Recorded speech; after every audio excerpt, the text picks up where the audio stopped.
Welcome back to my channel WB aspirants. সবাই কেমন আছো? আশা করি ভালো আছো। আজকে আমাদের বিষয় মাধ্যমিক টেস্ট পেপার 2021-22 থেকে আলিপুরদুয়ার হাই স্কুলের ম্যাথমেটিক্সের 2 মার্কসের কোশ্চেন। তো সবাই দেখে থাকো ডাব্লিউবি অ্যাসপিরেন্টস। আমাদের সাথেটা দিয়েছে যে 16 সেমি ব্যাস বিশিষ্ট বৃত্তের কেন্দ্র থেকে 17 সেমি দূরে অবস্থিত একটি বহিস্থ বিন্দু থেকে অঙ্কিত স্পর্শকের দৈর্ঘ্য কত। তাহলে প্রথমে একটা আমরা অকেন্দ্র বৃত্ত অঙ্কন করলাম, যার কেন্দ্র ও থেকে বহিস্থ বিন্দু পি এর দূরত্ব 17 সেমি এবং পি বিন্দু থেকে বৃত্তের উপর কিউ বিন্দুতে পিকি স্পর্শক অঙ্কন করলাম। তাহলে আমরা কি লিখে নেব? বৃত্তের ব্যাসার্ধ তাহলে ও কিউ কি আসবে 16/2 অর্থাৎ 8 সেমি, ওপি 17 সেন্টিমিটার এবং পি কিউ আমরা বের করব। আমরা কি জানি যে বৃত্তের স্পর্শবিন্দু ব্যাসার্ধ স্পর্শকের সঙ্গে কি হয় যায়? লম্ব হয়।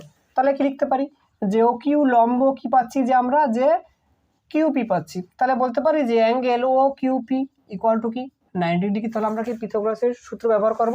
তাহলে কি লিখতে পারি যে ওপি স্কোয়ার ইকুয়াল টু কি পাচ্ছি যে ও কিউ স্কোয়ার প্লাস কি পাচ্ছি যে পি কিউ স্কোয়ার। তাহলে কি লিখতে পারি যে বা P Q square equal to কি যে ওপি স্কোয়ার মাইনাস কি যে ও কিউ স্কোয়ার। তাহলে ওপির মান কত? 17। তাহলে 17 স্কোয়ার আর কত 8 স্কোয়ার।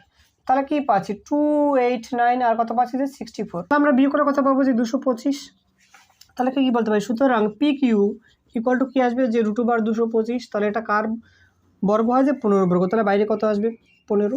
তাহলে আমরা উত্তর কি লিখবো যে 15 সেমি। আমাদের আরেকটা দিয়েছে যে একটি বৃত্তের দুটি জ্যা এবি ও এসি পরস্পর লম্ব, এবি ইকুয়াল টু 4 সেমি, এসি 3 সেমি হলে বৃত্তটির ব্যাসার্ধের দৈর্ঘ্য নির্ণয় করো। তার একটা আমরা বৃত্ত অঙ্কন করলাম এবং কি যে এবি লম্ব কি এসি পাচ্ছি।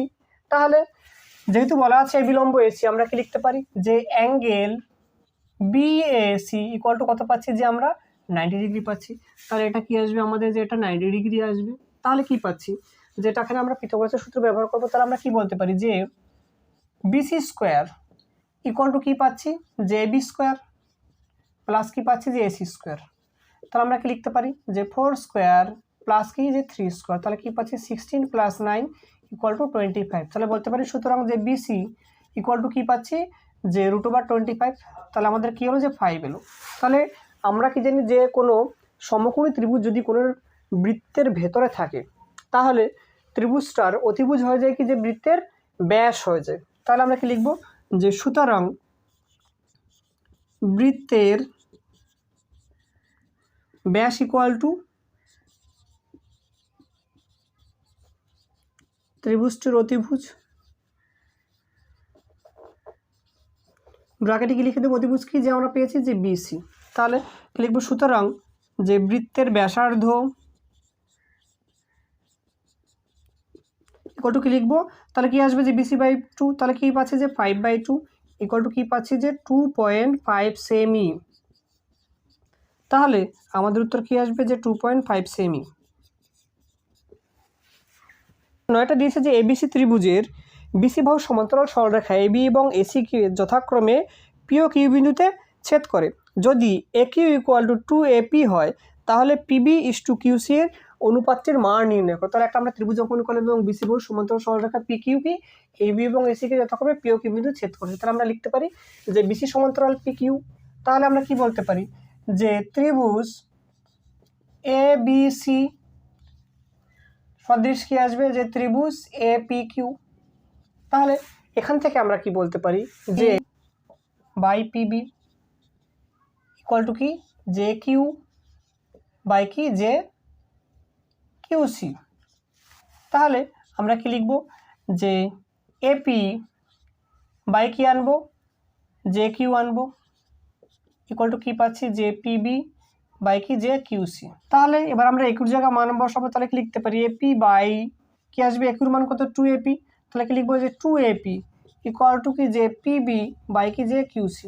তাহলে আমাদের এপি কেটে যাচ্ছে। তাহলে কি পরে থাকছে বা 1/2 ইকুয়াল টু যে পিবি বাই কি কিউসি। তাহলে আমরা কি লিখতে পারি যে বা PB by QC equal to কি 1/2। তাহলে কি লিখবো যে বা PB is to QC equal to কি যে 1:2।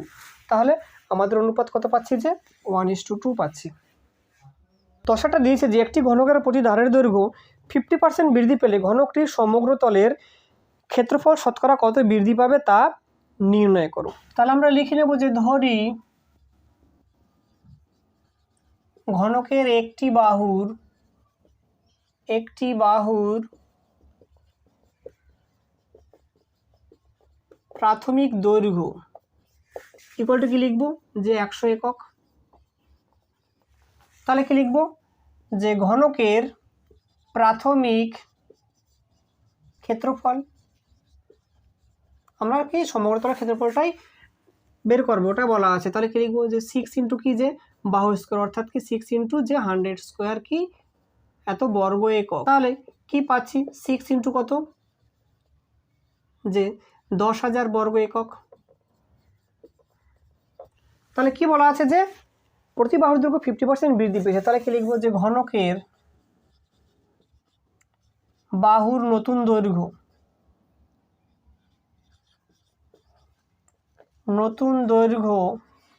ইকুয়াল টু কি আসবে যে 100 প্লাস 50, কারণ 100-তে 50% বৃদ্ধি পায়। তাহলে কি পাচ্ছি যে 150 একক। তাহলে কি লিখবো যে ঘনকের নতুন ক্ষেত্রফল কি পাচ্ছি যে 6 ইন্টু কি আসবে যে 150 স্কোয়ার এত বর্গ একক। তাহলে আমরা কি পাচ্ছি 6 ইন্টু কত 15 স্কোয়ার কত 225 কি 00 এত কি বর্গ একক। তাহলে আমরা কি লিখব যে ক্ষেত্রফল বৃদ্ধি পায় কি আসবে যে 6 ইন্টু 2000 6 ইন্টু 22500 মাইনাস কি 6 ইন্টু কত পাচ্ছি 10,000। তাহলে আমরা যদি এখান থেকে 6 কমন কি পাচ্ছি 22500 মাইনাস কত যে 10,000। তাহলে এখান থেকে আমরা কি পাচ্ছি যে 00521 ইন্টু কত পাচ্ছি যে আমরা 6 পাচ্ছি। তাহলে কি লিখব যে ক্ষেত্রফল শতকরা বৃদ্ধি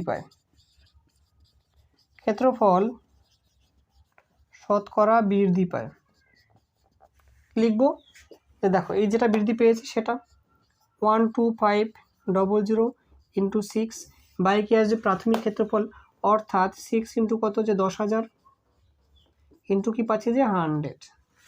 তাহলে আমরা এবার কেটে দেবো এই 0 কেটে যাচ্ছে, এই 0 কেটে যাচ্ছে, আর 6 কেটে যাচ্ছে। তাহলে কি পাচ্ছি আমরা যে 125। তাহলে উত্তর আমরা কি লিখবো যে 125%। আমাদের 11টা দিয়েছে যে দুটি লম্ববৃত্তাকার চোঙের আয়তন সমান ও তাদের উচ্চতার অনুপাত 1:2 হলে চোঙ দুটির ব্যাসার্ধের দৈর্ঘ্যের অনুপাত নির্ণয় করো। তাহলে আমরা কি লিখে নেব যে ধরি চোঙ দুটির ব্যাসার্ধের দৈর্ঘ্য যথাক্রমে লিখব যে R1 একক ও R2 একক, যে উচ্চতা যথাক্রমে H1 একক ও H2 একক। তাহলে আমাদের উচ্চতার অনুপাত দিয়ে তাহলে কি লিখতে পারি যে H1:H2 ইকুয়াল টু কি যে 1:2। তাহলে কি লিখবো যে বা H1/H2 ইকুয়াল টু কত যে পাচ্ছি আমরা 1/2 পাচ্ছি। এবার কি বলেছে দুটো আয়তন সমান, তাহলে আমরা কি লিখবো যে প্রশ্ন মতে লিখতে পারি যে পাই R1 square H1 equal to কি যে পাই R2 স্কোয়ার কি পাচ্ছি যে H2 পাচ্ছি। তাহলে আমাদের দেখো এখান থেকে কী কেটে যাচ্ছে যে পাই কেটে যাচ্ছে। তাহলে আমরা কি লিখতে পারি যে R1 স্কোয়ার বাই কি R2 স্কোয়ার ইকুয়াল টু কি লিখবো যে H2 বাই কি যে H1 লিখবো। তাহলে আমরা কি লিখতে পারি যে R1/R2 স্কোয়ার H2/H1। দেখো আমরা কি H1/H2 মান জানি, তাহলে এটা কি উল্টে কি আসবে যে 2/1 আসবে। তাহলে আমরা কি লিখতে পারি যে বা R1/R2 ইকুয়াল টু কি পাচ্ছি যে √2/1। তাহলে কি লিখবো যে বা R1/R2 ইকুয়াল টু কি পাচ্ছি যে √2/1। তাহলে কি লিখতে পারি যে বা R1:R2 ইকুয়াল টু কি যে √2:1 পাচ্ছি। তাহলে এটাই আমাদের উত্তর।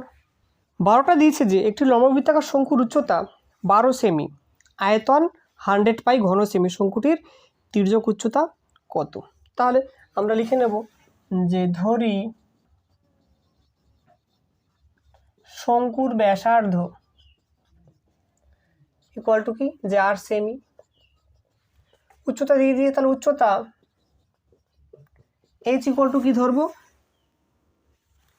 উচ্চতা আমাদের h ইকুয়াল টু দিয়েছে কত, 12 সেমি। তাহলে কি লিখবো, যে তির্যক উচ্চতা কি, যে l সেমি। আর কি লিখতে পারি তাহলে, যে আয়তন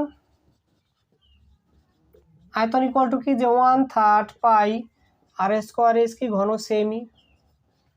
তাহলে আমরা কি লিখতে পারি, যে প্রশ্ন মতে যে 1/3 পাই আর স্কোয়ার এস ইকুয়াল টু কত পাচ্ছি, যে আমরা 100 পাই। তাহলে আমরা কি পাচ্ছি, এখান থেকে পাই কেটে যাচ্ছে, তাহলে কি লিখতে পারি, যে বা আর স্কোয়ার এস ইকুয়াল টু কি পাচ্ছি, যে 100 ইন্টু 3 পাচ্ছি। তাহলে আমরা কি লিখতে পারি, যে এবার এইচ এর মানটা বসলে কত পাচ্ছি, যে আমরা এইচ বেরিয়েছে আমাদের 12, তাহলে 12 ইন্টু কত পাচ্ছি, যে 300।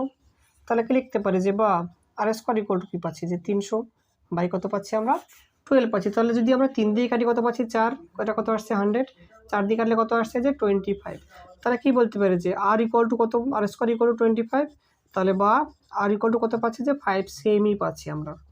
আর আমরা কি জানি, যে তির্যক উচ্চতা এবং ব্যাসার্ধ কি সমকোণী ত্রিভুজ গঠন করে। তাহলে কি লিখতে পারি, যে সুতরাং এল ইকুয়াল টু কি আছে, যে রুট ওভার কি পাই, যে এসি স্কোয়ার প্লাস আর স্কোয়ার। তাহলে কি লিখবো, এসির ভ্যালু কত, 12 স্কোয়ার প্লাস কি, যে 5 স্কোয়ার। তাহলে কি পাচ্ছি, যে 144 প্লাস কত পাচ্ছি, যে 25, অর্থাৎ রুট ওভার 169। আর 169 কার বর্গ হয়, যে 13 বর্গ। তাহলে কি লিখবো, উত্তর কত, যে 13 সেমি। ডিয়ার স্টুডেন্ট, যদি ভিডিও ভালো লেগে থাকে তো অবশ্যই লাইক করবে, আর চ্যানেলটি যারা নতুন তাদের কিন্তু সাবস্ক্রাইব করার জন্য। সবাই ভালো থাকুন, সুস্থ থাকুন, দেখা হচ্ছে।